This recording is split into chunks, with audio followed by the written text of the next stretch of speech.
This conference will now be recorded. All right, call the meeting to order. 3:30, roll call. Susie? Kyle Jago. Here. Dale Schmidt is excused. Jessica Atkinson. Here. Annette Abencher. Here. Tracy Fluke. Here. Linda Monson. Here. Thank you. And Linda is new on our committee, so maybe you can just introduce yourself real quick and where you live and why you're interested, and just give us a quick idea of who you are. Linda Munson, and we moved here in 2001. We were in Alloway, but we moved here for the school district. I had 3 children go through elementary, middle school, and high school, and really liked the area, and lived on Hiawatha Circle for a while, and now just moved into a condo about 4 years ago, and really like the area. So where's your condo again? I know where it is. It's but on, where it is. go down Packerland and turn right on Cypress, right before Main Street. Go down, and it's a standalone condo. There were 25 slots for condos, and we have 1 left, and then we'll be full.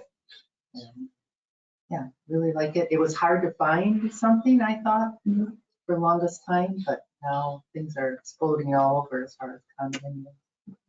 And I met Linda, there was a drainage concern out there, and Steve, the engineer, and I met out there with a group of residents, and then Linda was there, and got a chance to meet her, and they talked to me afterwards about the concern walking on Cypress out to Packerland Trail because it's so narrow there. Right. And so that's how I initially met her, and reached back out and said, hey, could you be interested in bike that? Because I know she's a big walker. Yeah, I love being able to walk that trail, so. You walk on Cypress too? I do. I mean, I bike back there, so I see a lot of walkers Yeah. on Cypress and Cypress. I have to walk to get to the trail from the condo, and sometimes I cut through the Waterford condos and then get over to that. I see a lot of people walking west, like behind the airport. Great, yeah, and we go that way too. But a lot of my neighbors, a lot of them want to walk and be out with their dogs. Thank you, and welcome to the committee. We're glad that you're here. And she represents kind of an area we don't have anybody at, so that's nice too. In that neck of the woods, we don't have a rep from that area, so kind of nice. All right, so without further ado, let's have pledge of allegiance. Pledge allegiance to the flag of the United States of America and to the republic for which it stands, one nation, under God, indivisible, with liberty and justice for all. All right, action on the agenda. The motion on the agenda, or do you want to be moved?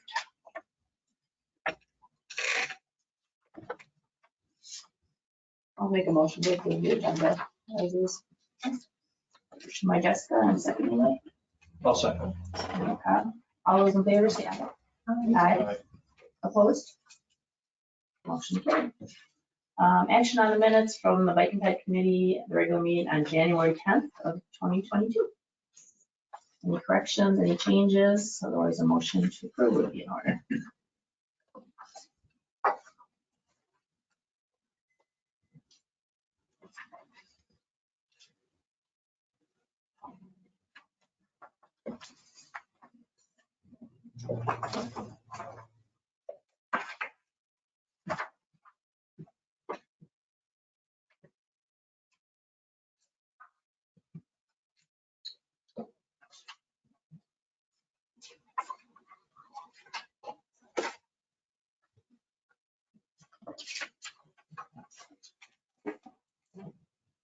Any questions? Otherwise, we need a motion, you guys.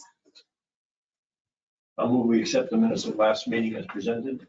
Motion by Kyle, I'm going for a second. A second. Jessica. All those in favor, say aye. Aye. Opposed? Motion carried. Thank you. Comments from the public. Joe, I have a question. Do I have to read all that stuff? Because there's really nobody here from the public. Like, pardon? Okay. So I don't see anybody online. Anyone have any comments from the public? Otherwise, we have time at the end to add ours too. Okay, site plan review.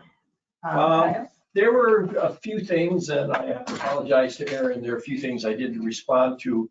I guess the one I responded to, there was a Hampton Inn And there were sidewalks shown on the plan as far as I could see them.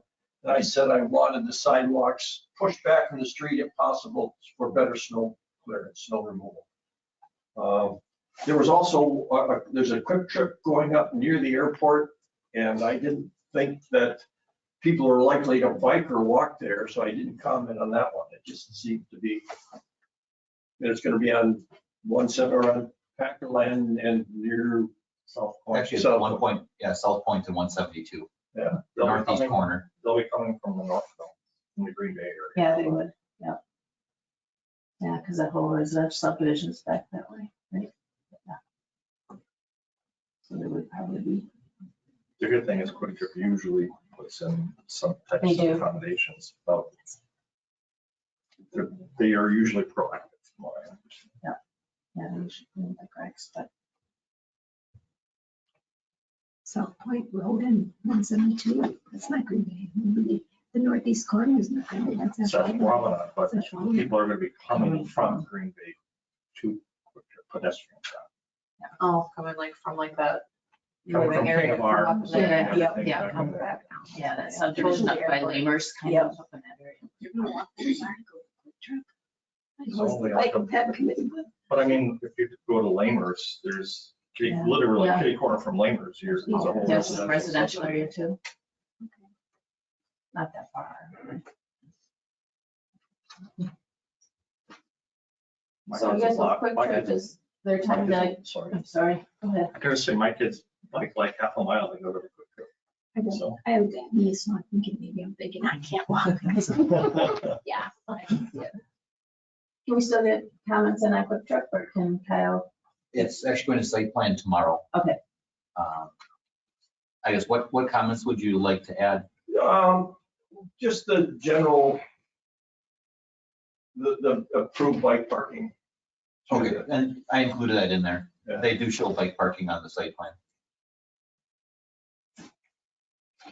For the Hampton Inn, correct me if I'm wrong, Aaron, but Morris is going to be rebuilt, the section of Morris between Holmgren and Oneida in next year, correct?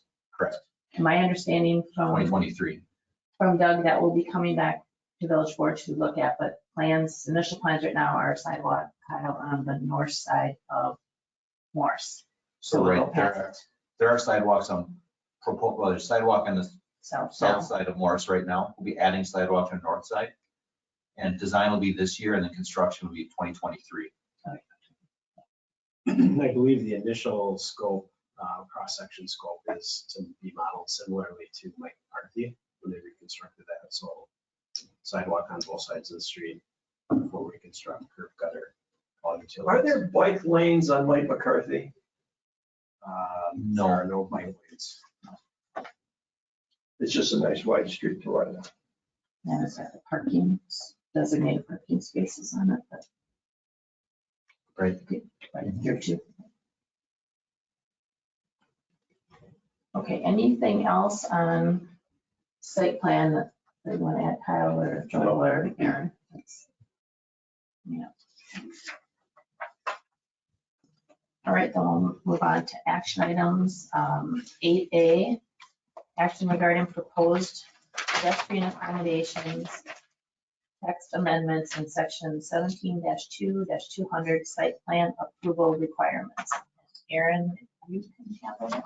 Yeah, I'll just come up here so you get, show the microphone, pick it up for minutes later on. It's actually a pretty short and sweet text amendment to the site plan design review ordinance.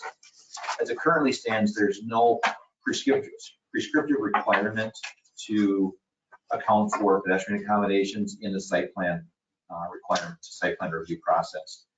What this does is this adds a section R to the list of those items in site plan review to review pedestrian accommodations consistent with the definition from the subdivision ordinance that was just amended 2 months ago. So really, it's, like I said, pretty short and sweet. Any questions at all from the committee on the proposed amendment?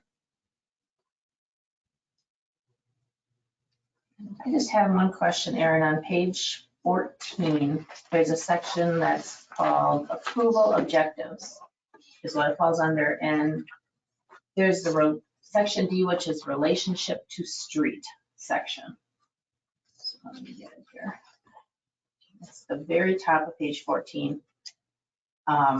It talks about the building design site plan is consistent with public goals, objectives, principles, no, wrong one, sorry, top of that page. There's the proper relationship between the existing and proposed street and highways within the vicinity of the project in order to ensure the safety and convenience of pedestrians, bicyclists, and vehicular traffic. So it's kind of a catch-all. So that's not new in there. That's been in there since day one, but that was not strong enough for us to say, okay, you need to put pedestrian. So then going down further where you put it under R on page 24 is part of like the requirements then listing for site plan. Right. So then with it being in there, we can look at requiring it for site plans, any site plans in any area. So whether Right, it's what it the, does is it gives staff really and the site plan review committee with Kyle's input as part of the staff review. We can point to that and say, if a pedestrian accommodation should be put someplace, we can say to it, here's where it's required. And we have that authority then to actually require that pedestrian accommodation as part of the review process with site plan review committee. okay. So for instance, for Hampton Inn, just that one we just did. So that's one, it's right next to home to you guys on Morris, built there. If this was in place, then at that time, if we knew you were gonna rebuild Morris and put a sidewalk on the north side, we could have said to them as part of your development, we would like you to put that sidewalk on the side with this ordinance. We could, however, I would probably say, probably don't do that because it'll be reconstructed and our grades may not match up based upon the engineering and design of the street.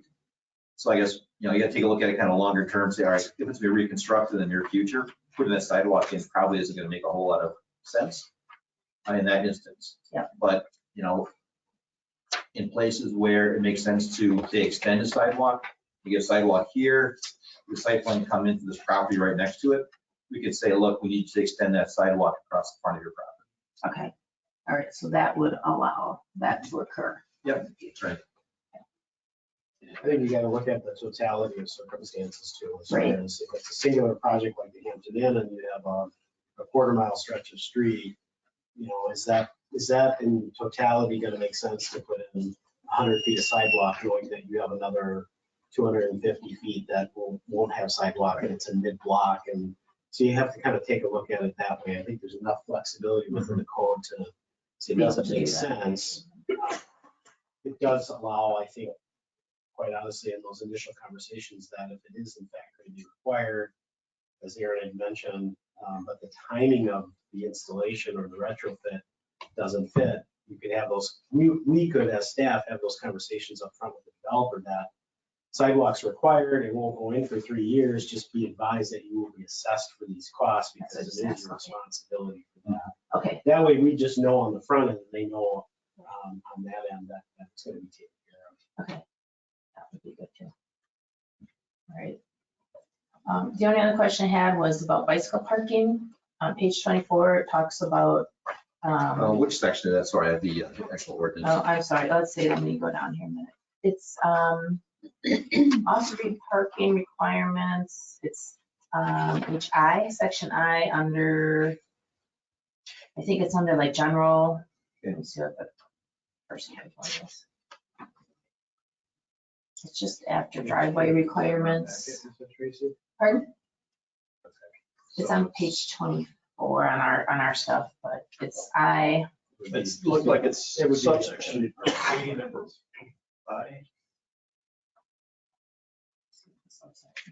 What did you say it was? What? The very last entry on packet page 24 is a parking plan that utilizes on-street or other publicly owned off-street parking shall submit a one-time fee upon submittal of the parking plan. Fee shall be based, is this the one you're looking at? Off-street parking, I'm just trying to see what Yep. section Take this. it's, I can find out mine too. I'm just trying to see what it's under. It is under originally, You're in I-1.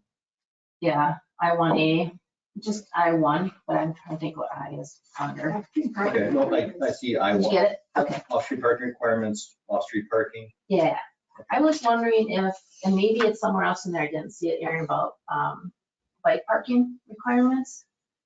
If we could put it in there and say, you know, that we follow the AP Associated Pedestrian Bicycle, or Association of Pedestrian and Bicycle Professional Standards. If we could add something in there, if we would need to, and like I said, maybe it's somewhere else and I missed it in there. I don't know if it specifically references the association Does at it all. talk about bike racks at all, or that we require bike parking at all? I didn't find I it, don't but think it does, no.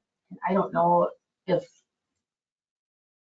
that should be in there. It needs to be in there, I guess. Because we're talking about, you know, parking, and I thought maybe that'd be a good place to. What I could probably do is under the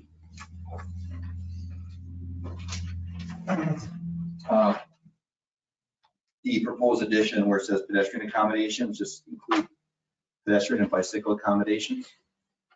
Subsection R, pedestrian accommodations, and then include bicycle parking per the association. Would probably make more sense. That way it's in kind of a consistent location. I just thought if we're tweaking it, maybe we could put that in there too, just to make it more clear. Yeah, I think you'll want to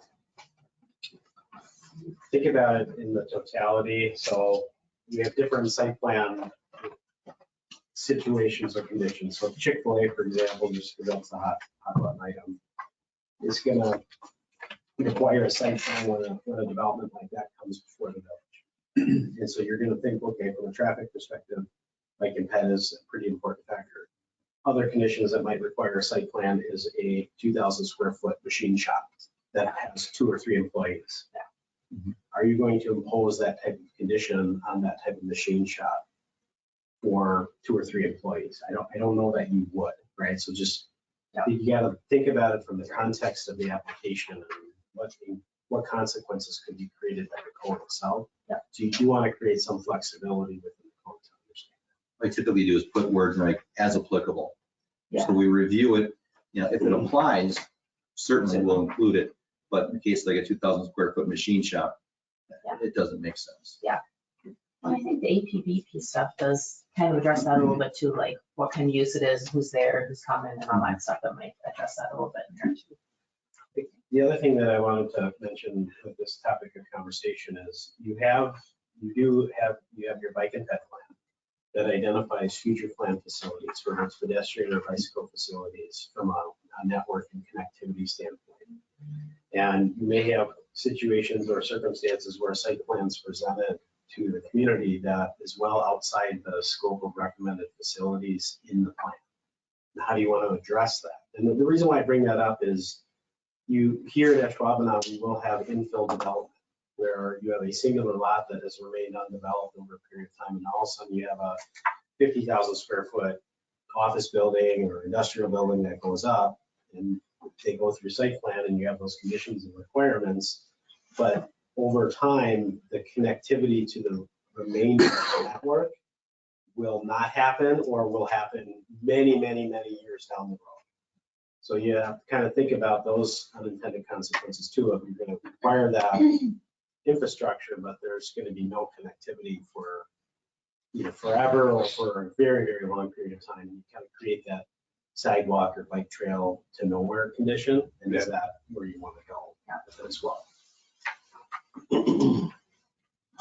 Does the village board, I agree with you, does the village board have the right to, you know, make it, overrule that on the case Well, by I think case? that's why we want to make sure that the code has that exception and that it's not always going to be a yes or no condition. There's going to be a variety of factors that will have to weigh into it. I think from the staff perspective, if the proposal came to us, my direction to staff would be, our recommendation would be based on what does the bike and ped plan say? That was the adopted policy by the board.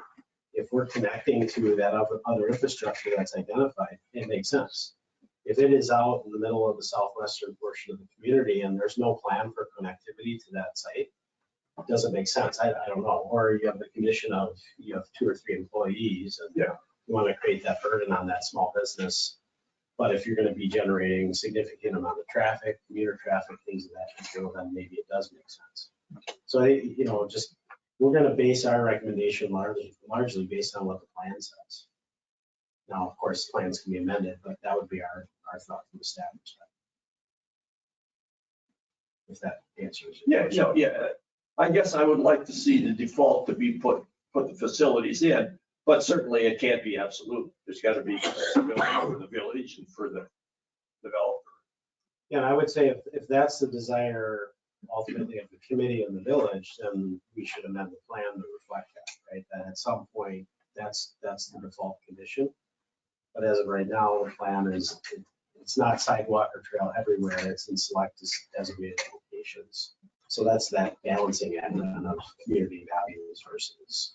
Yeah, I mean, it seems to me with some of the new developments, we're kind of looking at these new developments and let's get it in these because there's construction there. And the obvious time, at least in my perspective, is to do when you're doing everything else, then you should do that too, rather than try to retrofit it later.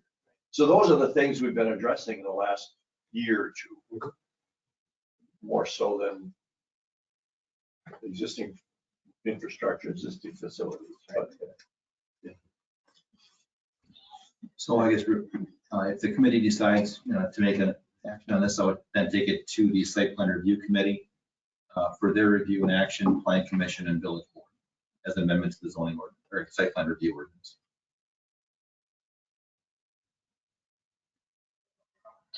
Any other questions or comments for Aaron or anything else that you want to clarify? Or just, I would say this is very similar to putting the sidewalks into the residential subdivision. It's not going to happen at every one. There may be situations like we talked about where maybe doesn't make sense. And I would say this falls in, but at least our staff, when they're working with the developer coming in, have this as something they can say to them now. They can say, hey, we have this ordinance, it does say this. So then they have a leg to stand on instead of not having one in regard to bicycle pedestrian accommodations.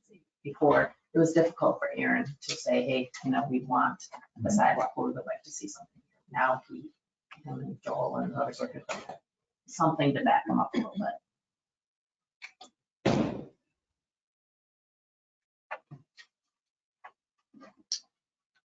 All right, then I would look for a motion in regard to the changes for the ordinance for this, basically the business and commercial type development in our community. Can you name them? Name the changes. Pardon? Name the changes. The changes would be adding the verbiage, the pedestrian accommodation verbiage as item Q or R into the ordinances. Back at page 9. And what was that? That was, If you look, short memory. look at page 9, that's the verbiage we're talking about. So that would be added in as an R on page 24. No, On page 9. that would be on page 20, I'm sorry, be on page 20. R would be added, yes. And then the only other change, Aaron, is to put in the bicycle accommodations, and you would like it in the same place as R, correct? That's correct. Is that going to say as applicable? Yes. That's what I would like. Mhm. Okay. So the verbiage would be the same, that's listed in R, and then with the addition, how do you want that worded, Aaron, for the bicycle stuff? Just, I can craft the actual language for that. okay, It'll be very similar. Basically what I'll have in here is, I'll craft something to include that professional requirement. okay. All right, so a motion then to add R to the ordinance, and then also ask Aaron to craft an ordinance in regard to the bicycle accommodations and add that to the section of ordinance as applicable. so moved. I'll second. Moved and seconded. Any other questions or comments? Okay, then all those in favor say aye. Aye. Opposed? Motion carried. Thank you. The next item is discussion on pedestrian and bicycle accommodations at Bay Park Square Mall and the surrounding areas. This I had asked Joel about a little bit, and I think part of it has to do with Chick-fil-A opening and more going on in that area. This particular map was, Francine put it together the other day, and the green lines on it are the sidewalks that are around Bay Park Square area right now. You can see there's sidewalks on both sides of Oneida. There's sidewalks on both sides of Holmgren. Willard just has a sidewalk on the north side of the road. But there is a mid-block crossing. You can see just to the right. Where'd Willard go? Jeremy Turner. Oh, Jerry, okay. So you can see the mid-block crossing just above or just below Willard, where the W is. Okay. That's right. Get on the street. Jeremy's playing. with us. I know, I'm like, where did Willard go? You're good. Oh, that's okay. You just have to zoom. You just have to scroll up a little bit. Yeah, I was thinking if I go landscape, though, you'll be able to see the whole thing and just put holes in the back here. You scroll up just a short. Yeah. Okay, so there's the Willard, and then you can see the mid-block crossing. That's kind of the white just in front of the W. So there's a crossing coming from the north sidewalk into the mall, and then it kind of enters where the new Hy-Vee store will be. And then can you scroll down to the south end? So on the south end, coming off of Pilgrim Way, where we'll have the new Steinhoffels is going in, you can see the mid-block crossing again right in front of the P on Pilgrim. And that comes from where Best Buy and the mall is across the street.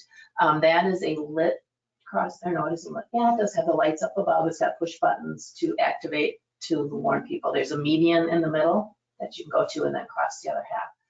On the Willard side, there are no lights, and there is, what's our median there? I don't think there is. There's just a, no, on Willard, there's no, twiddle lane. yeah, there's just a twiddle. And there's no lights, there's just some signs coming across on Willard. And then there's a small stub of a sidewalk that will bring you to basically to the Hy-Vee corner. So, and then up on, coming off of Willard, I'm sorry, Anderson, by Dave & Buster's, that's a crossing there, and there is a sidewalk that's on the north side of that access road, just to the south of the new Panda Express and north of Chick-fil-A. So there is a sidewalk coming in that way, and then there is a paved kind of a sidewalk area, and I sent some pictures to Jeremy, which I don't know if he got all of them, but Yep, I got it. okay, that can kind of show that area. So that's the access points into Bay Park Square Mall right now as far as pedestrian access. The one coming off of Pilgrim used to have a night, kind of a paved, or not paved, painted crosswalk that led you right up to the corner of Yonkers when Yonkers was there. It's kind of covered with snow right now when I went to look at it, but I don't think that's there anymore. There is a opening and a curb cut that goes into the parking lot, but it just drops you in the parking lot now. So it's not as easy to move through there. You just dropped into where all the cars are. So that really is what's existing right now. And Joel, you, I know, have met with the mall director. Yeah, we talked to Manager. the mall signing property. So part of the challenge, Jeremy, if you wouldn't mind just kind of zooming out a little bit, and then go to the north if you can, please. So part of the challenge, let me just scroll down one click. Here's the issue of anybody There else. you go, that's good. Okay, so part of the challenge with the mall property, so the Bay Park Square Mall basically encompasses this larger section of property, includes Dave & Buster's, the mall proper, this parking lot here. It covers this parking here. This is now an outlot where Chick-fil-A is. Actually, where you see Anderson Drive come in, that's not actually village owned, that's private access drive. So like Panda Express, that sidewalk on there, that's privately owned. That's not even owned by the village. So who owns that then?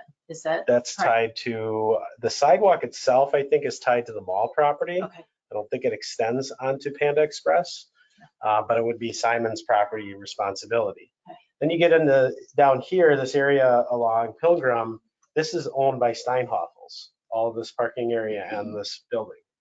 So Simon Properties really doesn't have too much control over that. Kohl's is similar, so you have this rectangle shaped property here that's owned by Kohl's Corp. And then Hy-Vee owns the former Shopko Retail, and they own all of the west side parking lot and some slivers of property all the way out to Oneida. But then this parking lot behind Bay Park Cinema and Credit Union is actually owned by Simon Properties. So there's a whole confluence of different private owners that you would need to work with in order to eventually get to some kind of internal resolve as it relates to pet accommodations. So that's part of the challenge with this overall site and trying to get access is we've had a lot of ownership changes. Shopko was bought out, or the Shopko Retail was bought by Hy-Vee. Steinhoffels has come in, all of those within the last year and a half. Obviously, Dave & Buster's came in and we've had some development here. There's possibility that these big box corner anchor stores like Steinhoffels or Hy-Vee will or may look towards trying to develop further outlots within the interior part of the mall. So that's a real possibility as well that will create further challenges for the internal development. That just Like a leads. restaurant site or something they Could put be, in? yep. But you look at Anderson, this is a private drive. The entrance here by the old Shopko, although it's a controlled intersection, that's a private drive. So we really, from an enforcement standpoint, have a difficult time enforcing something that's not public right of way. So some of the challenges that you had mentioned, Tracy, here, we can't enforce with our typical sidewalk ordinance because that's not public right of way. So it's a challenge. I don't know that we necessarily from a staff perspective have a real solid solution beyond just trying to meet with the various property owners and potentially talk about, and not just bike and pet issues, but just overall connectivity within the exterior, like the external portions of the property, and then future build out of the property if they are in fact planning on future outlots with additional retail or restaurant type environments. I have a couple of things. Just next to Steinhoffels, if you could just crook up a little bit, is that a vehicle lane that can drive from the east to the west? Can traffic get through there? Which one? Steinhoffels, On the south side. be up parallel to Pilgrim Way. Here? So Yeah. that's a two-way traffic lane, but it also, I believe, designates as your fire lane as well. I believe so, yes. So there's no parking or anything that's permitted on. Okay, I guess, cars coming through there seem to me that the hazard of people using that crosswalk. And I will also say if we close that off, but you can't close it off if you're using it for fire. And I'm guessing that mid-block crossing on Pilgrim was placed where it is, primarily because of the other curb cuts that are on the Best Buy and the Dick's property. Because you have those curb cuts right where it would kind of make sense from a Steinhoffels perspective. You'd probably try to go off the corner of the building to align with the sidewalk adjacent to the building. Yep. But because of the curb cut, there's no access there because of the intersection. And then you're trying to kind of fit that mid-block crossing on that island so that you have a refuge. And Also some grade changes there. yeah, right. Yeah, it's true. Yeah, To the there is. east, You're right. it's a higher grade change. You're right. Yeah. And you can see when you come here, you have to go further west and then the little curb cut is over here where you see that lighter spot. So they're actually pushing you west so to get you into where Steinhoffels would be now. So they kind of will go through. But then like I said, you just get dumped right in a parking space or parking lot, just covered with snow now. It's good when the meat truck shows up. As you can see, like Steinhoffels lot is just, Oh, yeah. it's goofy because there's a segment of property adjacent to the mall that's owned by Simon, but then the parking lot itself is owned by Steinhoffels. So, and you see that with the Hy-Vee as well, where you have these little bootlegs, if you will, that go all the way out to Oneida Street, but there's nothing there, right? It's just a bootleg of property. From a safety standpoint, should we have that mid-block crossing? Would it be safer to funnel people to the corners and eliminate that? It would be less convenient. I was gonna say, they won't go there. They'll probably cross my block. I can say, looking at 5 years of crash data, we've had only one pedestrian vehicle collision on Pilgrim using that crosswalk. Actually, only one pedestrian vehicle collision on that whole block of Pilgrim within the past 5 years, and that was a pedestrian walking South Pond that was struck by an eastbound vehicle, resulting in Early morning hours, minor right? injury. Yeah, it would be between 7 a.m. and 8 a.m. Sun was up, hard to see. Yeah, it would have been an eastbounder heading right into the sun. And that was. So it's recently, wasn't it? Yeah. Was that last year? Was that recently, like last year? Do you remember John talking about 5th that? of 21.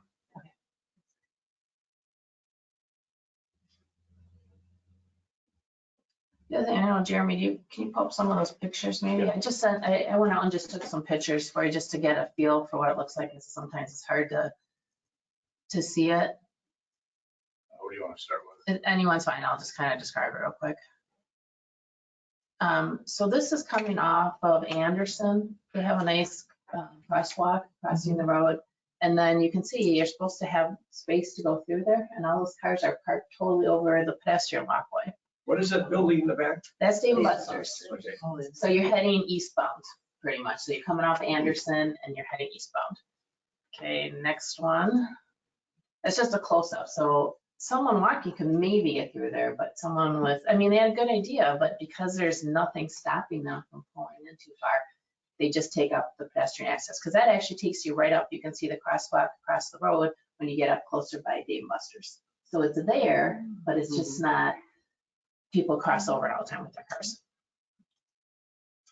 That's going the other way. So that's standing with my back to what we just looked at. And then we're heading up towards Oneida Street and the intersection Anderson. The sidewalk at this point is closed because of the construction. I'm assuming it's Chick-fil-A maybe that cut through the sidewalk there, or Yeah. Panda Or Panda I guess they Express. did a utility cut. Okay. So that's just had, so you have a nice crosswalk again, and then a sidewalk that takes you all the way to Oneida Street, and then you have a sidewalk. So you do have an access all the way to the mall, a nice pedestrian access, but it gets kind of bad when you get closer to the And mall. this is that sidewalk that I was mentioning. That's all, if this part of what appears to be Anderson Drive is actually a private road. Yeah. So the sidewalk is a private sidewalk, not maintained by the village. Next, please. That's just the same one, sorry about that. Forget that one, that's on Oneida Street. Okay, so this I took just on my way in tonight. So this is the one coming from Best Buy. I'm standing with my back to Steinhoffels, so I'm looking south. So this is that improved crossing. It's got lights, got a push button. You'd come off this way, then you have to go a little bit to your west, and then you'll see the access point into Steinhoffels. And it seems like it gets used fairly often. And then that's the access going into Steinhoffels. So you can see the big pile of snow there. But I think there used to be like a painted crosswalk that got you right up to the corner of Yonkers, but I couldn't tell if it was there anymore because the snow was on top of it. There's a gentleman using the access point. That's the same with snow over it. So now this was today, it's clear. You can see it's kind of a nice access. The bus stop is over to the north of where we see Panda Express. So a lot of people probably go this way to get over to the bus stop. So it's one of the accessible areas. And that's it with the clear. That's the one without the cars there. So that's the same one we looked at. You can see it's a nice access to the mall and a safe access. Although someone almost picked me off in this little crosswalk here today. But that's how it looks without the cars blocking it. There's a sidewalk. Unfortunately, it's been looking like that since it started. So someone cannot, it's very hard to get through there. Someone on wheelchairs and cannot get through there.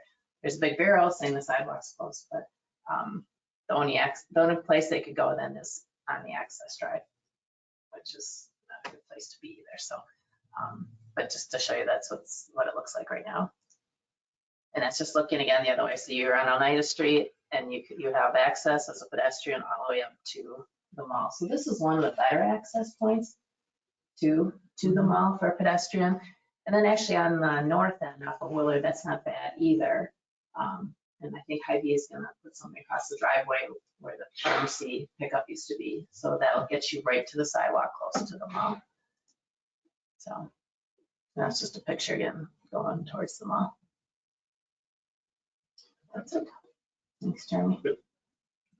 So I just wanted to bring it up just to kind of keep it in your mind as they're redeveloping. And I realize that a lot of that is property in the village doesn't necessarily say, but the other thing that when you think about, there's a lot of apartments that are going up just up the street here. They are 8/10 of a mile from the new Hy-Vee store.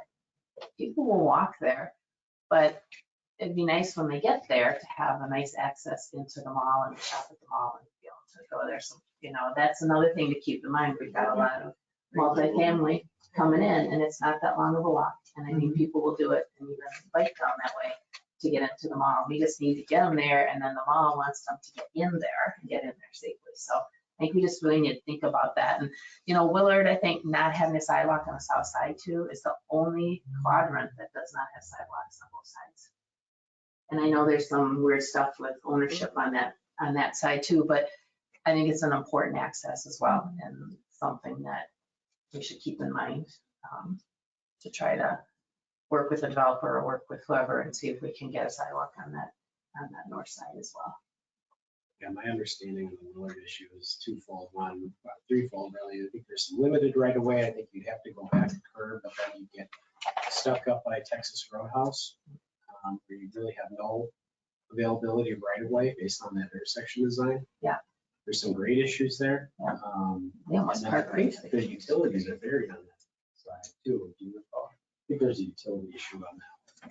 There's also some utility issues on Willard. Yeah.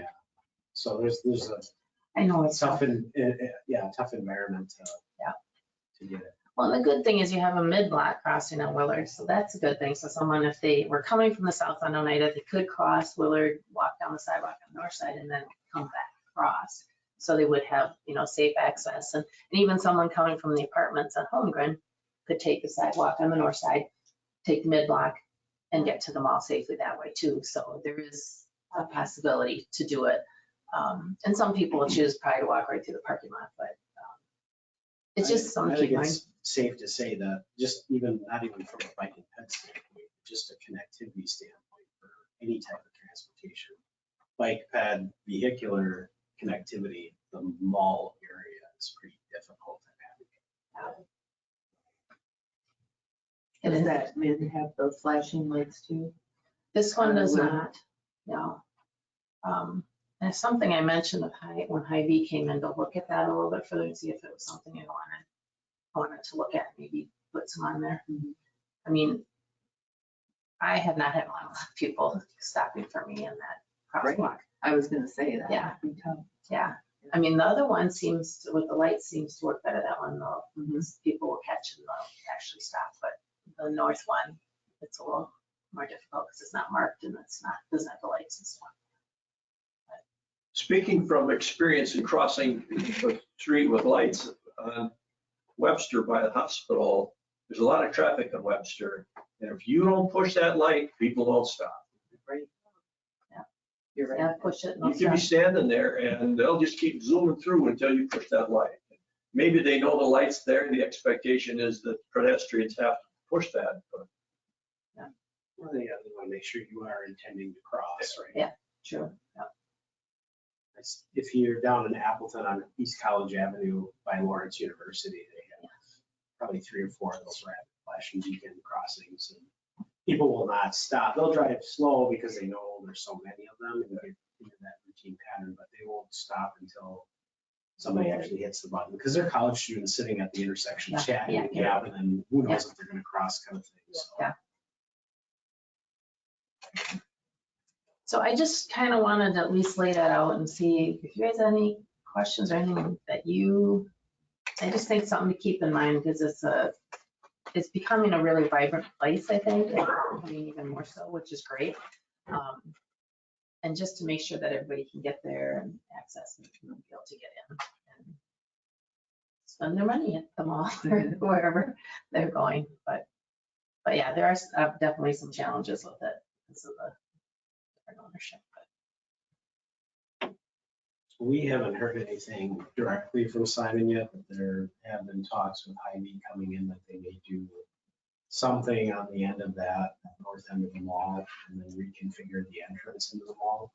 Because Hy-Vee will not have a direct interior access from the store to the mall. So there could be some improvements made to the mall at that point. We can certainly discuss with them access to that point. Right.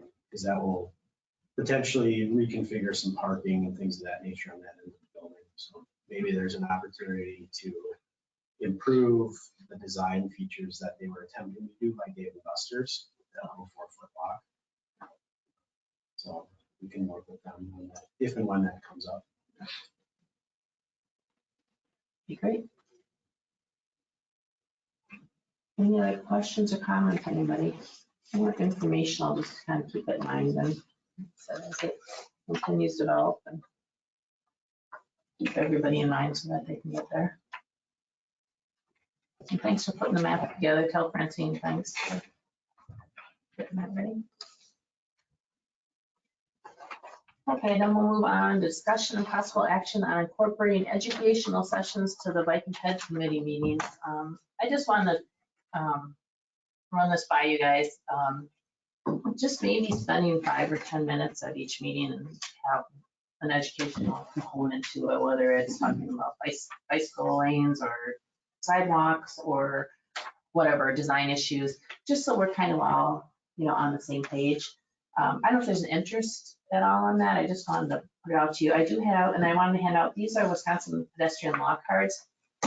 Just again, an educational type thing. The state has put these together. These do need updating, and they used to have a bicycle one. But just so everybody understands what the laws are for pedestrians and, how a motor vehicle is supposed to react to you and how you're supposed to work with them. So just kind of to educate our committee. So when we're talking about things, we're kind of on the same page or we understand, what's what. Any thoughts on that? Kyle had sent me a video that was really interesting that I looked at, and then I kind of was thinking about it anyway and thought, well, maybe it'd be something to do here. And, just like I said, just to educate our committee and what's what, and, just on bike and ped type things and keep it fairly short, and hopefully concise, and even, maybe we ask Doug to come to a meeting and talk about bike lanes or sidewalks or something, just to give us an idea of how they should be built or whatever the case may be. Just something that can help us to make good informed decisions. I think that I'm not crazy about training sessions. I mean, I'm here to conduct business, and if I need training, bring that person in that day. I know if you go through federal laws and state laws, 2 weeks from now, forget it. Yeah. And I just can't see, and I just can't, for me, it would be 10 minutes turns into 20 minutes, which turns into half an hour. What are we going to, that's going to happen. And for me, I just am not for it. I'm on the committee and it's a goal.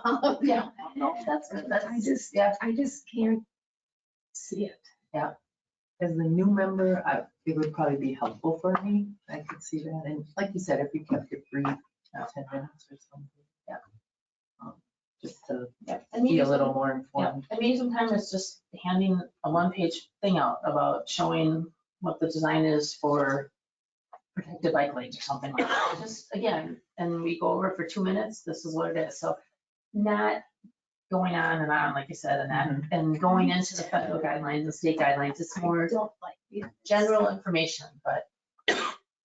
One of the things I liked, and one of the reasons I sent that video to Tracy, had to do with what other cities are doing. And to me that, if there are good ideas out someplace else, I'd like to know what they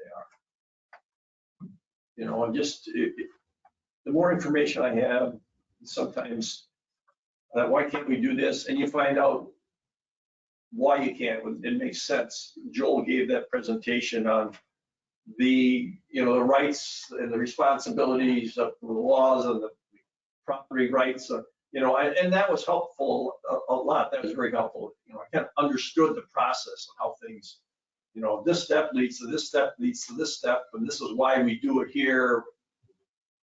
So if we knew, you know, what the regulations are for a mid-block crossing, that maybe help us out.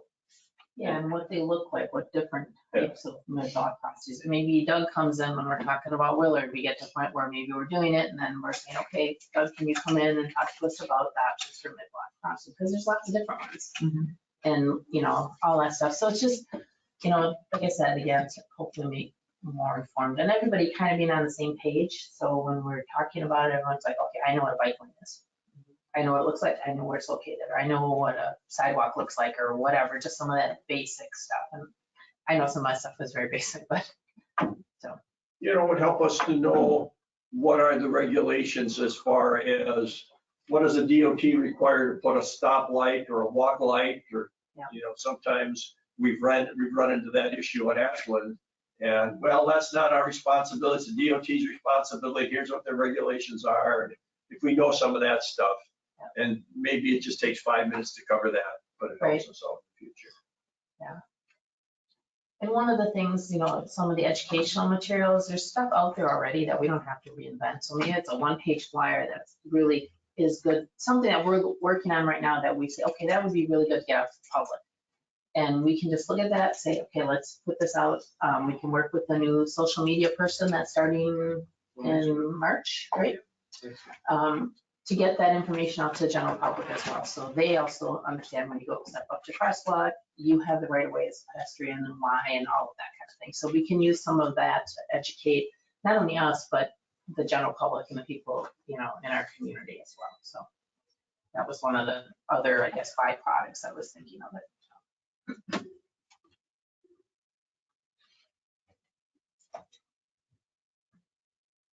Jessica, any comments? What do you think? I mean, I kind of see both sides. I think I like the idea of it being, trying to keep it to things that are applicable to discussions that we're having as opposed to just because in any meeting, I mean, obviously I've been meetings all day long. So like when we have a meeting where you have to come up with something for the meeting where then you're sitting there going like, oh shoot, we didn't do that today. What can we come up with to talk about? Like those kinds of things. I'll be honest, I do end up going on diatribes that just take up time. But when we're going on things like talking about putting in a mid-block crossing, I think coming to the meeting and having those options that are applicable to discussions that we'll be having, I think that's where the education makes sense to me. So I think as long as we're trying to keep it towards like the discussions we're having, I think that makes sense. Or I like the idea of, you know, if you're seeing different things in other communities, I think a lot of times that's where we like learn a lot. If someone seems to go on a vacation or they're visiting their family somewhere and then they see another community that has something and then we end up discussing it. So sharing some of those things. The other thing would just be even maybe putting some of those education things out ahead of time, like when we're getting 9 minutes, like, and just look at it. You could send it out with that, like mid-block crossings, here's a little information on it so we can come to the meeting prepared and educated for it as opposed to do that there too, if it becomes something that's taking more than 5 or 10 minutes. So I'll watch the time. Okay. And you go there 10 minutes. That's right. Yep. That's And if it doesn't work, we'll delete it. Great, I'll just leave it on. Yeah. You know, we can try it out. If it's working, it's great. And if it's not working, Yeah, we can always just discontinue or try it in a different manner or whatever. So, Okay. okay, in our May meeting, I've already asked, Natalie was gonna come to our May meeting and do something. She's affiliated with WELL, which is the wellness organization in Green Bay that we do a lot of work with. She was just gonna come and talk about the programs that they have and how we can get involved with them. And so she'll do something at our May meeting just to kind of kick it off. well, that's an action item. So Oh, okay, so it is an action. So, okay, I guess there's a motion someone want to put forth on educational, just to give us some insight on how you handle that or what we want to do. I move that we include a short educational component to future bike ped meetings. As long as it's short, I'll go for it. I Sounds second like a it. second to me. I don't know what's in it. Yeah, I know. I know, yeah. And that way on that doesn't have to feel committed. Yeah. Okay, so we have a motion. Linda had a second, so Annette doesn't have to feel committed to it. All those in favor say aye. Aye. Opposed? Okay, motion carried. Thanks, guys. We'll try it, and like I said, we can always change it out if something we don't go ahead with. The next item is update on the League of American Bicyclists Bicycle Friendly Community Program. We had talked about that last year, or maybe January, this January's meeting. Decided we were gonna go ahead and apply for that. They have stopped their regular application process right now because they're revamping their application. So I had reached out to them to see if they've gotten anything out yet. They were figuring in May of this year, they'll have an application available, and then it will be due in September of 2022. I've asked them to notify me, and I know Rex also asked them to notify him when the application is ready.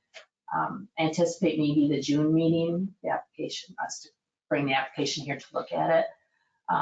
The application is really based on the 5 E's. So it's education, enforcement, encouragement, equity is another big one they put in there, and engineering. Yeah, the big one, engineering. So it's kind of broken down that way when you apply for that, put the application forth and application in.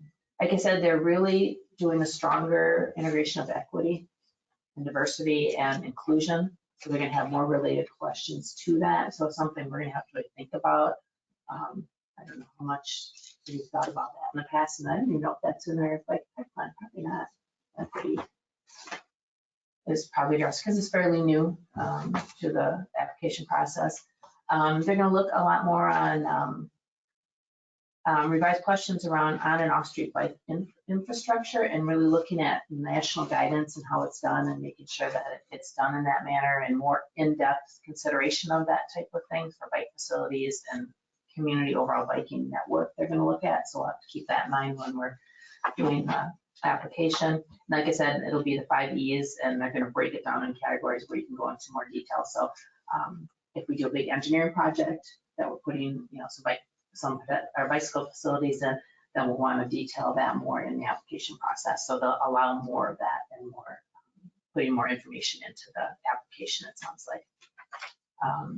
But that's just an update on that. So we'll keep that moving forward. And like I said, probably the June meeting, I would anticipate the application being ready and coming forward for us to start working on. Working with staff. Give Rex something to do. That's what he needs. Any question on that? I know Green Bay, they applied for theirs. They got, they were honorable mention the first year they applied for it, and they got bronze last year. So it's an ongoing, every year you apply and then they can change your status if you've done more in that particular year. And we've done a lot recently with bike ped stuff. Just Aaron's done a lot of community development type stuff, that changing ordinances and stuff. And so that's a good thing. So we appreciate that. Any other questions on bike friendly application? Right, that is discussion only. And then the next item is discussion and possible action on creating an annual bike and ped annual report. I just attached Green Bay's. They started doing an annual report. I think the first one was 2020. They got their bicycle and pedestrian plan done. So I just wanted to know if you guys would like to do that. The good thing about doing it, it'll make our annual report easier for bicycle friendly, because we'll just look at the 5 E's and have that information together, so we can maybe put that application form in a little bit easier because we're keeping track of it. And I think it's another thing it's important maybe for us to take it on the village board, to report every year to them, an annual report from Bike Ped Committee. This is what we've accomplished. This is what we've done. It kind of keeps that in their mind as well. So that was my reasoning to look at doing an annual report from our committee. Who's gonna do it? I think my opinion is staff. I mean, we could do it, but having staff. What's that social person? I mean, that can't she do some of this? I mean, E or wherever it is. I mean, we're putting a lot on Rex, and Rex do this, Rex do that, Rex do this. I think, the multimedia person is only going to be well enough with the information that's presented. So Well, we can give him the information, and they can do the pretty pictures, and they can set it all up. And, it's nice. I mean, it's a good idea, but. Well, and it doesn't have to look like Green Bay's. I just gave that as an example. It doesn't have to be that elaborate. It could be a list. It could be a list of things that we've done. I just put this here, I was just brainstorming. Well, okay, we kind of already do that, but just in terms of giving a yearly report to village board, but it's just not in a formal outline or guide, you know what I mean? So I don't know if it would be that big a deal, quite honestly, if we had like a template like this, and basically we just plug in the information we already hear, Right. that we already submitted. I don't think it would be, if it's short, because this is fairly, I mean, there's a lot of good pictures in here too, and it's big type, easy. Yeah, I think if you tie it into the 4 or 5 E's and you write it just a basic report like we've been doing before and try to have as much fill with pictures as possible, we probably can make it work. And certain sections are going to be heavy with content. Yep. Maybe we have a busy year from a construction standpoint, and that's going to fill in a lot of it. You know, if you think about some of the activities we've had the last year since I've been here, not a lot of completed tangible things, but definitely working towards that. Ashwaubenon Trail, the Main Street Trail. Yep. I mean, a lot of stuff is in the works or in the process of completion. So just status updates on those, just where we're at. yeah, I mean, I just kind of sat down and put some that I came up with, and we've done a lot. You forget about how much you've actually done. So these are just some that I came up with, and I'm sure there's other ones that we've done, you know, the trails that Joel just mentioned and stuff, but you know, you can just look at the minutes even, or look at the agenda and see, you know, the different things that we've done or gotten involved in. And there would be certain overlap with some of the stuff that Rex Department Right, the does. Parks Department. You know, you put a walking trail through Sherwood Forest Parkway. Yeah. Mhm. Yeah. Yeah, and some of the stuff doesn't come here. I mean, some of the park stuff you do through the Parks Department, but I think it's going to be a collective effort between multiple departments that we probably can accommodate, and it may not look as pretty as maybe another municipality, but at the end of the day, it's going to have the content that you're looking for. What do you think about maybe this new multimedia specialist person, just doing a template? So all we have to do at the end of each year is Content. plug in the information. Yep. Oh, we're getting rid of this picture. Here's the box for next year's picture. You know, here's a couple projects that we've completed, and plug those new pictures in the, so it's basically filling in a template. And that we can definitely do. And that would certainly be within their ballpark. You know, they're not going to necessarily have a sound understanding of all the projects that were completed, but as long as we get them the content, they can Right. tailor it, format it to make it look pretty. Yeah. We can make it happen. It just, It'll. I think even in doing it like that, then the more bullet pointed that you can have it and the simpler the better, because I think people, even theirs looks very nice, but to me, like the pictures, you put bullet points next to it, more people are gonna get something out of that versus skimming an article where they're skipping past half of it, and I feel like, again, saving the time and energy, as simple as possible. I think that's where it's gonna be nice having that media person too, though, because throughout the years, they're doing those things, more pointed, small collecting it. educations They're and collecting updates new throughout. information and pictures, that's because they know that Yep. it's coming out that they'll have to prepare for. Yeah, you'll just have a lot more to choose from too.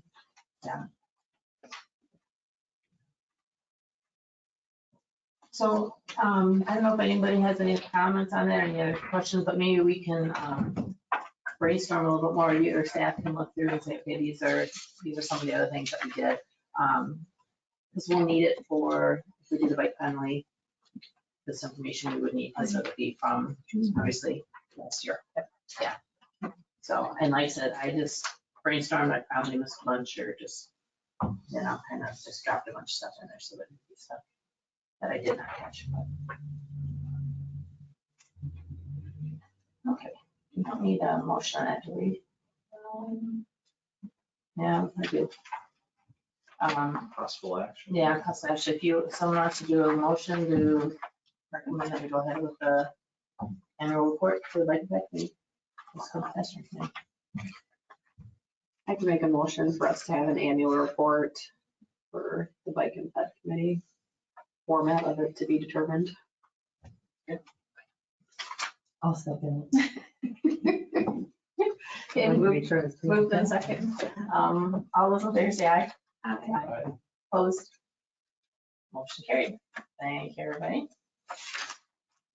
Department reports, and I really neglected to introduce our temporarily public safety guy in the end. Brian Murphy is sitting in for a bit. Jeff Tanzier is another position with the department, so he's here now. I think he has some time. He's going to be going to another department. He actually started the Green Bay Metro Fire Academy today. He did. Oh, okay. So he is no longer with us, unfortunately, and please let him know I did email him, thank him for all his hard work. I appreciate it. And enjoyed having him working with us and help us out with a few things. So, but Brian's sitting through maybe temporarily, or are we getting you forever, or what?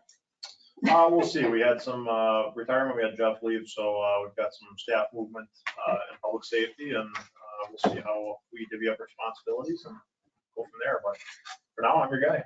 Sounds good. All right, let's see. Rex, do you want to start off with anything you want to add, and then we'll get to Brian? Just a couple bits and pieces. So the Ashwaubenon River Trail Bridge project, moving slowly, but still moving. Our goal is to, working with Greg, is to have it submitted to the DNR by the end of the month. Yay!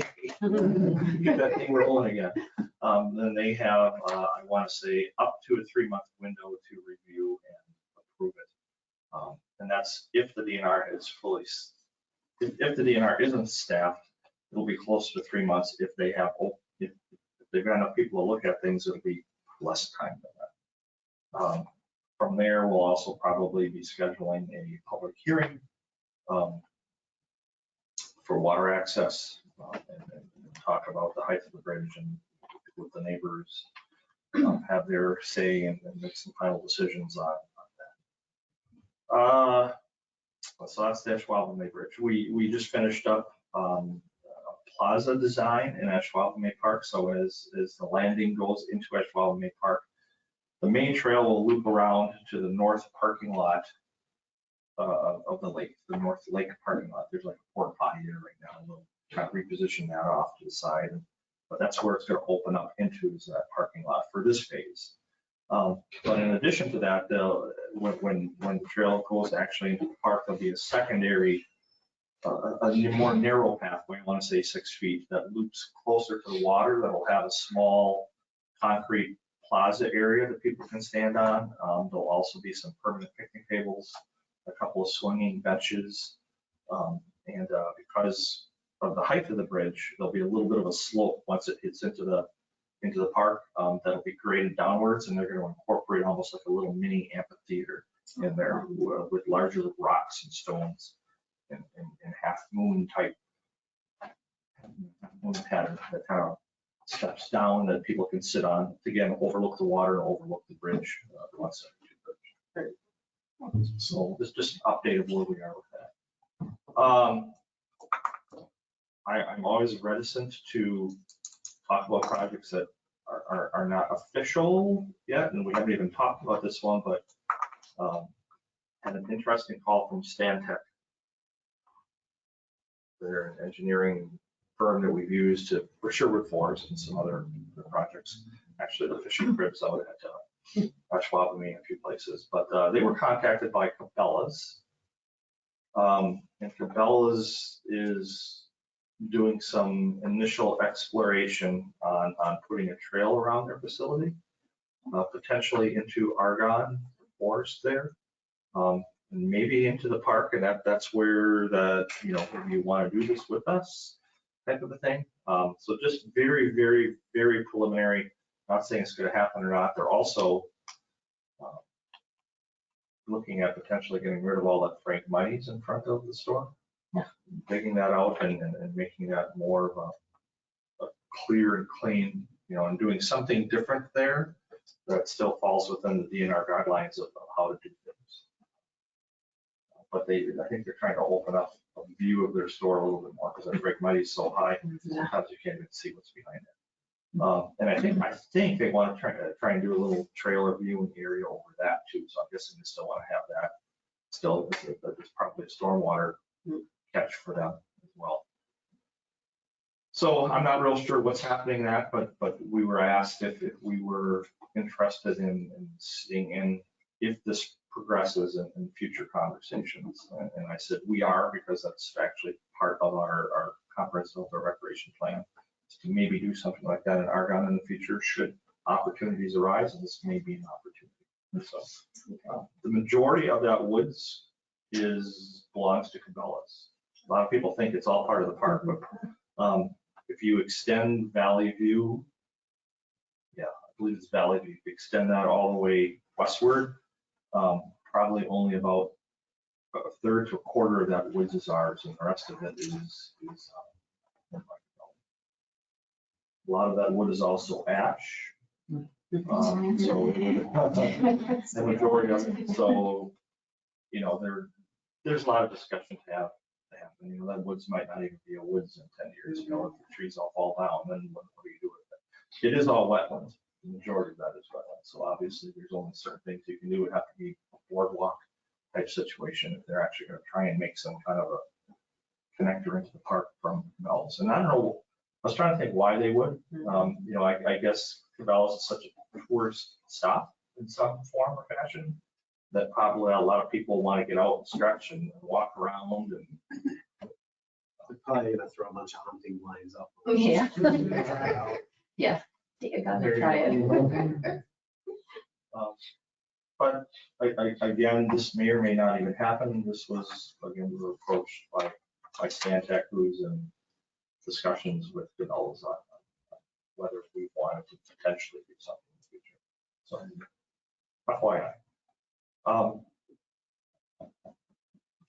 Okay. Right now.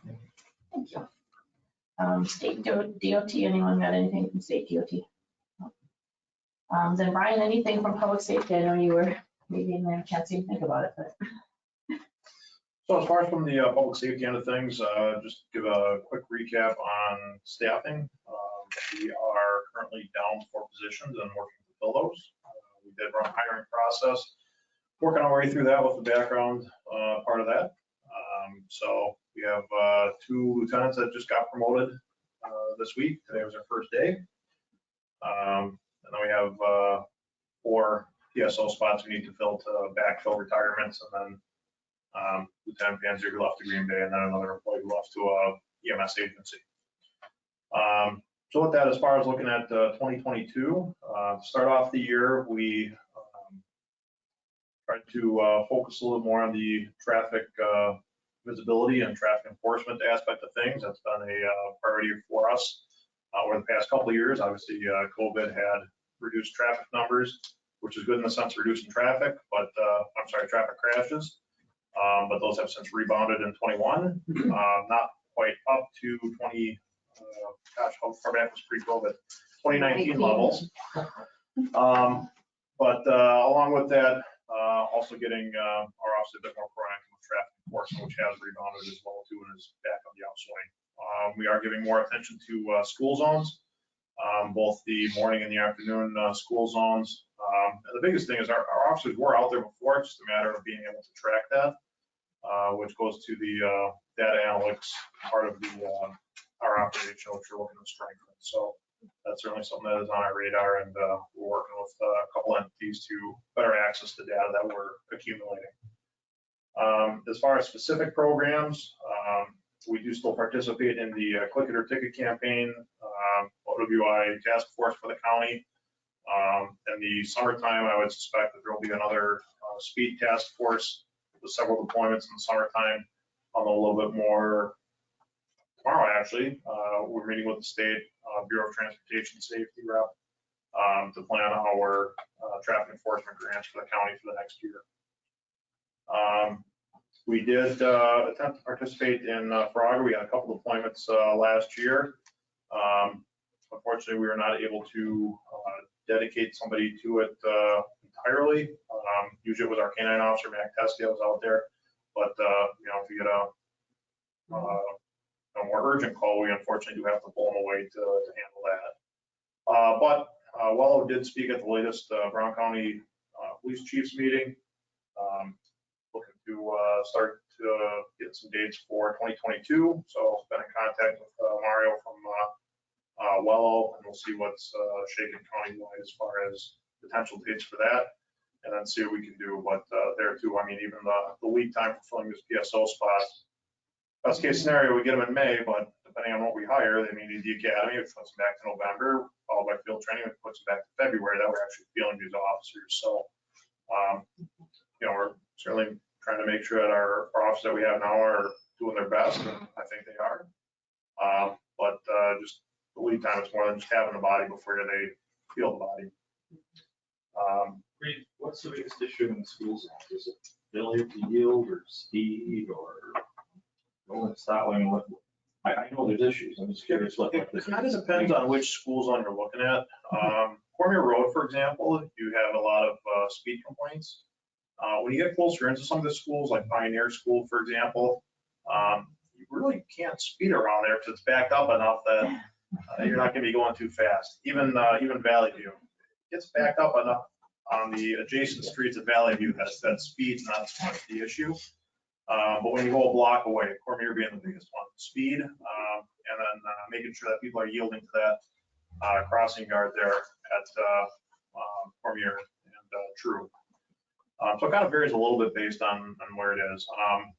If we go on the west side, we're looking Babcock. We have the same issue there as far as speed. Now, granted, that's not a school zone there like Cormier has that school zone section. But speed and a little bit of yielding there. Unfortunately, we don't have as much pedestrian traffic crossing to and from the schools in that neighborhood that we do over on the east side. The other thing is just plain visibility. So making sure our people are out there, and then making sure our people are checking in with the crossing guards and seeing how they're doing and getting it right from them, what issues they're encountering in that location. Thanks. Last meeting, we asked about officers who are on the road at the time. Has that changed? Are more officers on the road, or is it about the same? I understand you have the higher form of people side. So we do have certain minimums. So our minimums throughout the day, really our day is broken up into 4-hour blocks of time. We work 24-hour shifts, so our day essentially starts at 7 a.m. and goes until 7 a.m. the following day. So from 7 a.m. to 11 a.m., we have 2 patrol officers out on the road. That's our minimum staffing. From 11 a.m. To 7 p.m., we have 3 officers out on the road. I'm sorry, 2 officers and a supervisor out on the road. So really 3 sworn officers out on the road. From 7 p.m. to 3 a.m., we have 3 officers and a supervisor out on the road. And then from 3 a.m. to 7 a.m., we are back down to 2 officers.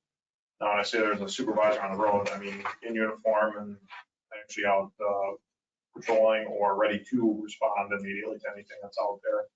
During the other times, we do still have road supervisors, but they are working from the station, so they would respond from the station to anything that would come up. We do have a designated road supervisor during that time.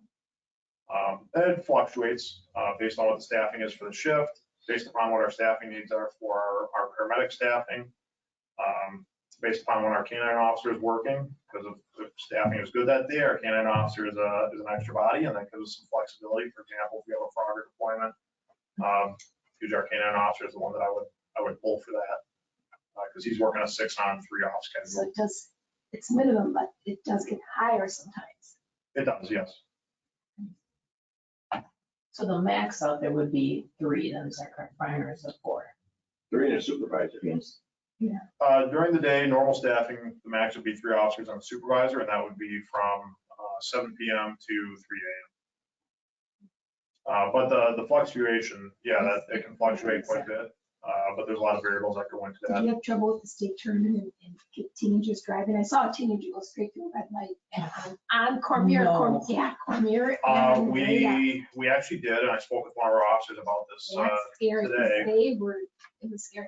Teenagers on the road so much. We had a driver that was referred for a driver condition report. May have had a bit of a cognitive issue that was going northbound on Oneida, approaching armed forces, and for whatever reason got confused there, trying to turn into the Lambeau parking lot, and in the process of that started going northbound in the southbound lanes. We did have a officer assigned to that intersection to help control traffic for the tournament. That officer was able to effect a traffic stop on that driver. There was no chemical impairment, but that person most likely shouldn't be driving and was referred to DOT for further follow-up and maybe without a license here in the not too distant future. So that's not one of those examples as far as flexible staff. Chick-fil-A, for example, Chick-fil-A actually paid for 2 officers on Friday and Saturday, and they were paying overtime wages and benefits for public safety officers to be out there. So some of that stuff we do actually get reimbursed by outside entities, whether it be the rec center or in this case Chick-fil-A or even the BOTS grants. You know, if we have an OWI task force deployment within the village, we could be looking at a surge of 10 to 12 officers potentially from countywide agencies and state patrol. Same thing for the seatbelt deployments or the speed deployments. So we do have those surge times, but Can you tell me where they are? No, Just drive carefully normally. yes, all the time, yeah. you should see them. There'd be a lot of flashlights around. But as far as day-to-day staffing, flexibility with that, we may go up to 3-4 officers on the road, depending on if we have a full staffing for that shift, and if we got a canine officer on. That's kind of the normal range. I think some of the, I've been experiencing some of the challenges for the department as it relates to going beyond the minimum staffing is you have a workforce that has a lot of accrued time off, right? So you got people taking time off. You have individuals that have to go through required trainings, and sometimes that pulls them off shift. So you have that situation. You have retirement, so you're backfilling people anyway that are normally off, so then their availability becomes skewed from that perspective. It's pretty difficult to go above and beyond your shift minimums just because of some of the challenges to the department and the amount of time off that they have. The other thing that I think impressed me a little bit, I've been doing some ride-alongs with the department. In fact, got one on Thursday with you, Murph. You better not be a black cloud. We got Super Daddy's Day. We got 2 brand new lieutenants. Oh, hanging out that night, too, It's gonna be so fun. stick for black cloud. I'm not gonna say anything because I'm gonna jinx it. Just dang. But the one thing that I think is kind of an impression upon me that I think will impact this committee a little bit is when they're at their minimum staffing, it's very difficult to do self-initiated activity just because of the amount of call volume that they have throughout the day. And with only 2 officers on, if one's on an active call, then that other person may be a little reluctant to do a lot of self-initiated activity because of that next call is coming or it's in queue or whatever. So there's that challenge. But then beyond that, we routinely get calls and complaints about speeding and other traffic enforcement on, let's say, Cormier Road or Ridge Road or any of these other streets. And individuals expect an officer to be on that road then for 8 hours at a crack doing traffic enforcement. And that's just not a reasonable or a prudent use of officers' time and resources. So let's say they go out there and they're on Ridge Road or on Cormier at 3 p.m. or 1:30, let's say, in the middle of the afternoon, and they sit there for 30 minutes, they might see 12 cars. That's it. It's kind of hard to enforce traffic when you only see 12 cars and you're sitting out in the middle of the road, fully exposed, and they're going to slow down and they're going to follow and abide by the law when you're there, but you can't always have an officer present. So I think that impressed me that even if they do the self-initiated activity, it's probably still never going to be enough to satisfy some of those residents that always think speeding is a problem, just because you got to be present when it happens for it to be caught. So I think you guys are doing a good job of trying to establish shift goals, make contacts, and do those types of things to at least create a presence, because I think that's part of it, is just having a presence in the community so that people are aware that we're here. We're not Rosendale, but we're here. Yeah, when I say traffic numbers, I'm looking at traffic stops, not citations. Right. The goal is to have officers proactively doing it, and really, if you do it right, a traffic stop can be a very positive police citizen encounter. And if you're really decent at it, even issuing a citation can still end up being a positive police citizen encounter. So we look more for that they're out there doing a contact. not hammering them for citations. We're not looking for them to stack people, and we really want them to focus on, those violations that are serious in nature. It's different than 35 years ago. Mike was driving, wasn't present or anything, and he's driving along and a car stopped him. Police, that's when it was small, the police officer went up to Mike and said, "For God's sakes, Albinger, when you get a different car, let us know." Obviously, they haven't changed. Well, there's another story too, where he was pulling into his business, and there was a police car behind him, and police stopped him and said, "You were doing such and such and such." And he said, "Why didn't you turn your lights on?" And the police officer said, "I did." He said, "Why didn't you turn your siren on?" The police officer said, "I did." And he said, "Oh, I guess I must maybe had to get too loud." It's not like that anymore, but you get away with that. Are they looking at anything from like a staffing standpoint, just because obviously the world of staffing is really different than it used to be? Just because of the amount of officer training and stuff that's required for you guys to get someone up and running, like you said, and then you're already down 4 positions, and being realistic, by the time you get these 4 on, you're probably gonna have be down 2 more by the time you're actually fully staffed. Are they doing anything from a hiring standpoint, looking at to try to be more proactive with officer hiring? So in the short term, we're looking to fill our vacant positions as quickly as we can. I think over the past few years, we have taken some definite steps to improve that process. We have really shortened our hiring process to really a 1-day testing process that incorporates 3 rounds of interviews from field training officers to command staff to police and fire commission. And essentially, it's kind of like a 1-day job survivor. Yeah. You walk in the door. They get through this one, they Yep. go, You do the VT test, and then you know by the end of that day if you made the list, and we know by the end of that day if you made the list. So we have tried to streamline the process in that sense. We've tried to be pretty proactive in starting processes so that we can fill our bodies as best we can. Overall, compared to a lot of our peers, we're still in pretty good shape, but this is profession-wide. It's not even profession-wide. Oh, It absolutely. seems to be It's everywhere. employer-wide. Absolutely. Trying to find people to fill these spots. We're also dealing with a much more mobile workforce, more so than has traditionally been the case. And there too, we're still above the curve.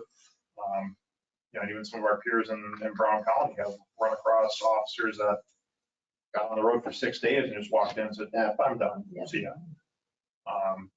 One with having all 3, I would imagine where we are a more challenging department to come into as opposed to just going into it. Like you're looking for a more specific group skill set because they need multiple skill sets as opposed to others. Relatively recent hires that didn't last very long just because they don't like the law enforcement aspect.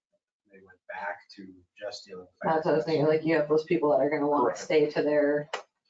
Yeah, and actually that has been kind of the trend of the people have left our department recently. It's either been retirements or they have gone from doing all 3 to EMS or fire. The past several years, I think we've only lost 1 person to a law enforcement agency.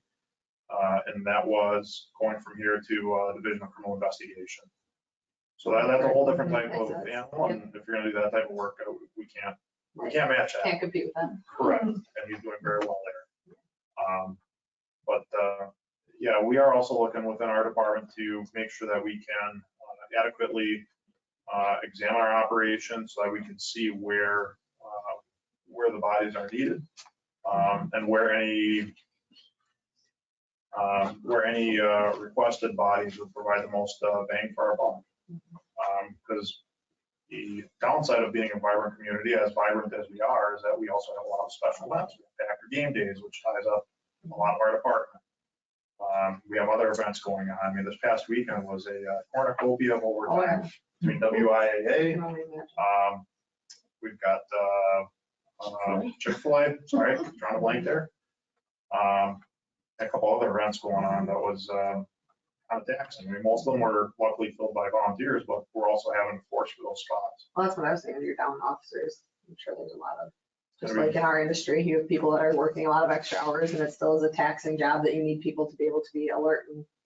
And we've even had to take a pass on some overtime too, where we've had conditions on accepting overtime from private businesses that want to pay to have our officers there.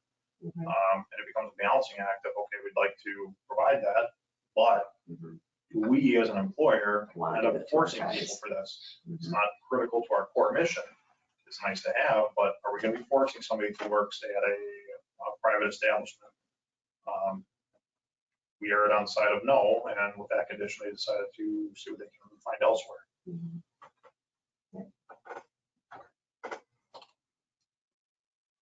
Any other comments, Brian, or any other questions from Brian? I do have a question for you guys as far as our participation here from public safety. What information would be most useful for you guys that we show up with at these meetings? What would you guys like to have and see from us? What would help enlighten you guys? Jeff has been bringing, like, if there's been any bicycle pedestrian crashes or accidents, he's brought those along and just updated us on those and what happened and how it occurred. He also was involved in, getting the lights fixed on Holmgren because he came in and said it's really dark, we're having some issues with people getting picked off or whatever up in that area. So any areas of concern that you have that are bicycle and pedestrian related, if you want to bring here, because then we can help reach out with that too and maybe, help connect it. Itself, the Night Street, would that be a big one? Yeah, Where they have, the crosswalks. the crosswalks, that's the big. Yeah. We need information. There's where you probably talk those 10 minutes. Yeah. So yeah, anything on that end, bike ped related, and then the accidents or crashes that you've had or experienced, or areas that are concerned.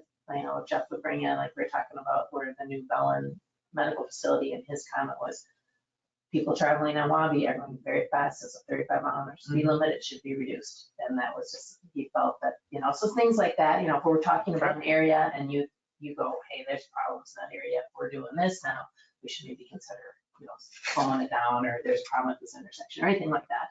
Or if you want to report, would be great. Yeah, just pulling that stuff and get a little bit more for you next go around. That's good.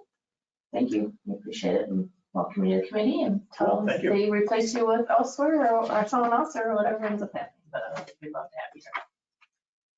Okay, schools, nothing from the schools, I'm sure, and then Wello and Natalie will be at the May meeting. On the school side, I don't know if Sorry. Dirk Ribbons was identified as a possible interested participant. He's the principal at the high school, I believe. Yeah. I just wanted to confirm though that this is just an advisory position for the school, right? So, because I don't believe Dirk is a resident of Ashwaubenon, so. They'd have non-voting. advisor. Yeah. I'll let Keith know on that, should work. Yeah, okay, well, that'd be great to have somebody. Wello is no report from Wello, unless Susie, did they get you anything? No, I have nothing. Okay. So then item 10, public comments on bicycle and pedestrian. Anybody have anything you want to add that we have not talked about? The other thing I want to mention is we did do an application for a special event. Cellcom is planning on running again this year, so this will be a different route, I believe, from the last time they ran in person. Yeah, there's going to be a significant portion of that will be within the village of Ashwaubenon. A lot of residential. Yep, that one is one that is going to be definitely taxing on our local services for that event. And my understanding is this year, they didn't run it last year, right? And they didn't run it the year before. I don't I believe think so, this will be 2 years absent, right? They traditionally ran the 5K on Saturday with the half and the full on Sunday. This year, my understanding is they're running all 3 on Sunday. What's the date on that? May 15th, I believe it is. So, but yeah, that'll be a big to do. Actually, I've got down the 20th. No, it's the 15th. Stay out of the village on the 15th. At least the northern half. Yeah. Anything The northeast, we're on the north, water. yeah, right. Anything northeast of 41-172. Well, actually, yeah, it's still going south too. Yeah, south, northwest as well. It should all be north of 172, so just stay south of 172. There was one year I couldn't get in and out of my house. It was the loop all the way around. I was trying to come back and couldn't get in. I'm curious to see what kind of turnout they get, being 2 years removed from actually running the event. I don't think we would run 10,000, I would think, with the Cellcom between the the 5K, the half, the full, they're estimating 5,000 this year between all three, but I don't know. I could see it going the opposite way too, that it's I can like see people it. haven't had the Yeah. opportunity Yeah. to in-person runs. Like, I feel like people are excited to be getting, Yeah, yeah, excited to get back into like actual. yeah, competition, yeah. Joel and I are not to start training again. Back in the day when we ran the, yep. Well, I would do the 5K, but apparently my daughter is getting confirmed on that, so I got out. See, that's We're on right. Michigan, got it. Yeah. All right, anything else, any other public comments on like that stuff? All right, our next Bike Ped meeting is scheduled for Monday, April 11th. I will not be here physically. I will hopefully be able to remote in. But if someone would be willing to take the chair that day, that would be great. I think it's too difficult to have someone chairing it when they're remote. So if someone would be willing to do that, that would be great. And you guys can decide that day, or if someone wants to say now that they will be here and would be willing to chair it, that would be great. Do we have a vice chair? Is Leroy still the vice chair? I don't know. I think it's Jess. It's Just Jessica. kind of mine, you had to remember that. Yes, you're it. Okay, so Jess will leave the meeting and I will, like I said, I will try. She's gonna have COVID. Yeah. I noticed Thank you, didn't Jeff. Jump up and say, Yeah, I know. that's my job. That's what we had a chair. Well, it was, but then something else happened one other time that I thought I was gonna have to do it, but then I didn't. So I was like, all right, well, I guess. Because I was like, I didn't like, maybe something happened in the interim. It was a while ago. Well, it's all you. All right. So Jess will take care of chairing the next meeting on April 11th. And I would welcome a motion to adjourn this Sunday. I'll motion to adjourn. I said. All those in favor say aye. Aye. Aye. Opposed? Motion carried. Thank you, everybody.